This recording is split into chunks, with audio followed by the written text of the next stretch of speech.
I slammed the brakes, my truck fishtailing on the dirt road. Blocking the entrance to my ranch stood a gleaming silver fence, its steel posts cemented deep as if it had always been there. A red and white sign screamed, "Private access closed, HOA property." I blinked, heart pounding. This wasn't a dream, it was real. But here's the twist. I don't live in an HOA. My 50-acre ranch, miles from any subdivision, is my sanctuary, shared only with my cattle and the open sky. Who dared to cage my land? I stepped out, hands tracing the cold metal. This was no makeshift barrier.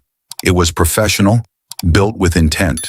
Tire tracks from heavy machinery snaked toward the highway. A smaller sign caught my eye.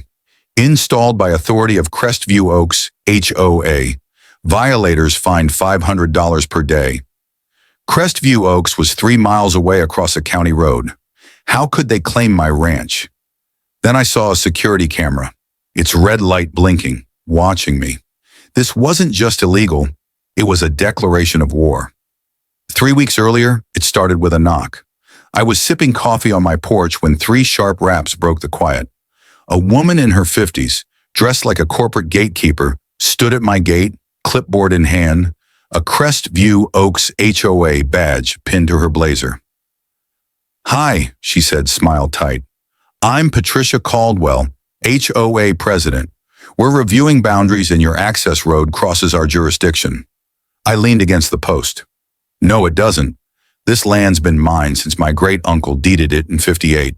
No easements, no shared roads." Her eyes narrowed. "We need shared maintenance and a gate for compliance." I laughed. "You're joking. You've got no authority here." She handed me a letter, dated 2 days prior. "We've sent notices." "That's one letter, Patricia." She nodded curtly. "We'll follow up." I brushed it off, thinking she'd back down. I should have known better. The next week, surveyors appeared on my property's edge. "Lost." I asked combat firm. One fidgeted. "HOA hired us for border checks. Show me the order." They had nothing. So I sent them packing, citing state trespassing laws. I thought that settled it. Then I spotted deep tire tracks near my gate. Big rig marks. I set up trail cams, but I was too late. Days later, that fence stood tall, camera glaring, signs taunting, concrete setting it in stone. Who builds like that overnight? I called the sheriff's office. Deputy Tom, a friend, arrived at dusk, jaw-dropping. "Who did this?" "Crestview Oaks, HOA." I spat. "I'm not even a member." He shook his head. "This is wild. Can't tear it down yet. Civil dispute, but I'll report it." Sleep evaded me. That camera's blink haunting my thoughts. Digging through county records online, I found a bombshell, a new plat map filed days ago, falsely claiming my road as part of Crestview's expanded district. They were rewriting history. I sped to the HOA office, rage fueling me. Near midnight, a black SUV idled outside, its window rolling down as I approached. A man in a suit leaned out. "You shouldn't be here, mister." "Nolan, you with Patricia?" I growled. "I'm with the board. Stay quiet, UV. You got more to lose." The window shut and the SUV vanished. This wasn't just about land. It was personal, with bigger players lurking. At dawn, crowbar in hand, I faced the fence. Every instinct screamed to smash it, but I knew they'd twist it into vandalism. Instead, I mounted my own camera, staring theirs down, and called my lawyer, Kate. "They've got no claim," she said. "Fake maps. That's fraud. I'll file a cease and desist by noon." Hope flickered, but the next day brought a new blow. At the post office, my P.O. box was suspended for address clarification. The HOA had filed a claim saying my ranch was now part of their subdivision. "They can't do that," I said, slamming my deed on the counter. The clerk sighed. "They've hit others too. It took hours to reinstate, but the pattern was clear. They were choking us out, paper by paper." Back at the ranch, 3 HOA vehicles parked near the fence. Patricia stood with the suited man, smirking. I recorded as I approached. "Hi, Ethan," she chirped.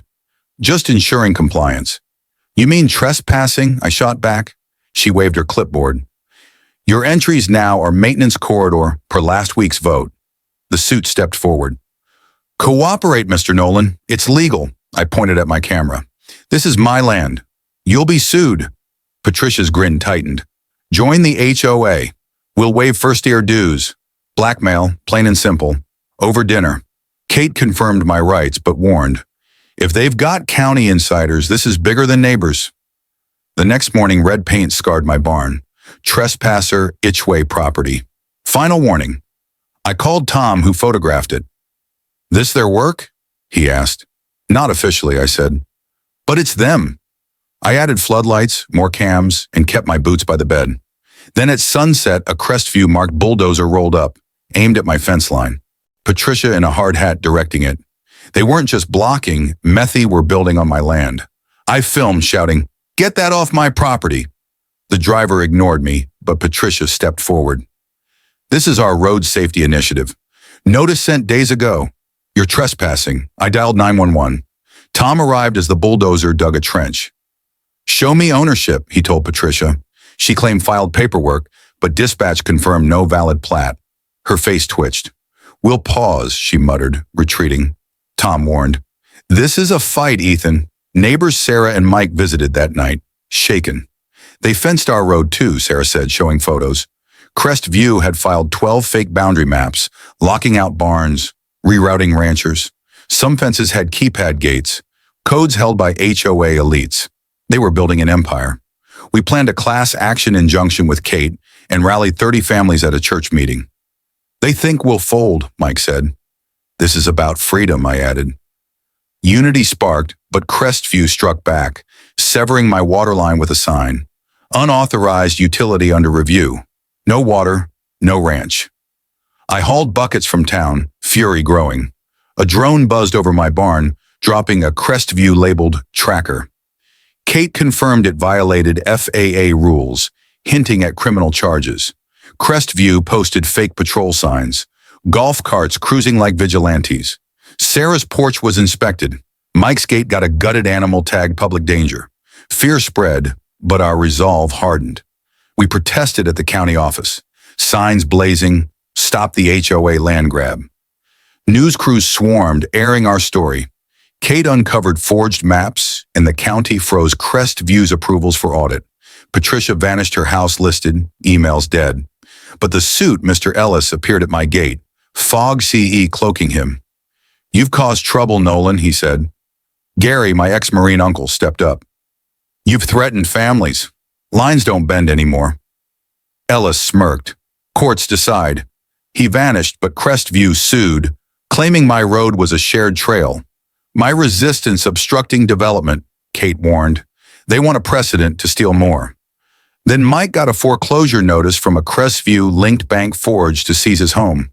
On the courthouse steps, 50 of us stood, deeds and signs in hand. Kate's 150-page defense shredded Crestview's lies. Judge Clara Vaughn demanded proof of their claims. None came. A whistleblower, a county clerk, exposed Ellis pressuring fake filings, texts as evidence.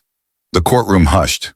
Van ruled Crestview's claims void, fences illegal, fines erased. She ordered damages, audited the HOA, and froze their zoning rights. Ellis was arrested for fraud. Patricia stayed gone. I rebuilt my fence, not to exclude, but to mark what we'd won.